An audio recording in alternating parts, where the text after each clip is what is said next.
शापित प्रेम।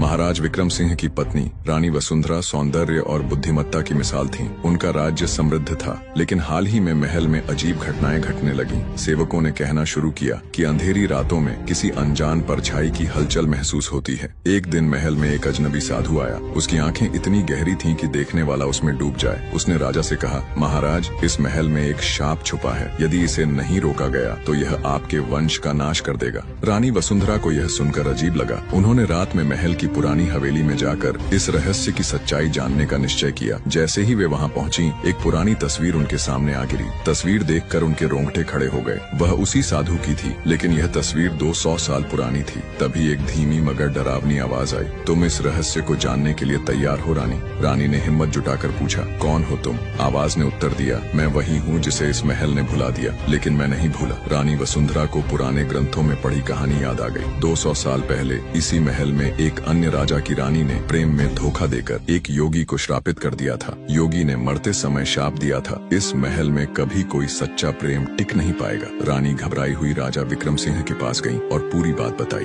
राजा ने तुरंत साधु को बुलाया और सच्चाई पूछी। साधु मुस्कुराया और बोला, मैं वही योगी हूँ जिसने यह शाप दिया था। अब समय आ गया है कि देखा जाए, क्या तुम्हारा प्रेम सच्चा है? साधु ने एक कठिन परीक्षा रखी। यदि राजा और रानी का प्रेम अटूट होगा तो श्राप समाप्त हो जाएगा, अन्यथा पूरा महल नष्ट हो जाएगा। रात के अंधेरे में साधु ने रानी को एक जहरीला प्याला दिया और राजा से कहा, यदि तुम इसे रानी को पीने से रोक सको तो तुम्हारा प्रेम सच्चा होगा। जैसे ही रानी ने प्याला उठाया, राजा विक्रम सिंह ने बिना सोचे समझे अपने हाथ से प्याला छीनकर खुद पी लिया। अचानक पूरा महल सुनहरी रोशनी से भर गया। साधु ने आशीर्वाद देते हुए कहा, तुमने प्रेम की सच्ची परीक्षा पास कर ली। अब यह शाप समाप्त हुआ। सच्चा प्रेम त्याग मांगता है, शक नहीं। यदि प्रेम सच्चा हो तो वह हर श्राप और हर कठिनाई को हरा सकता है। तो कैसा लगा यह कहानी? कमेंट में जरूर बताएं।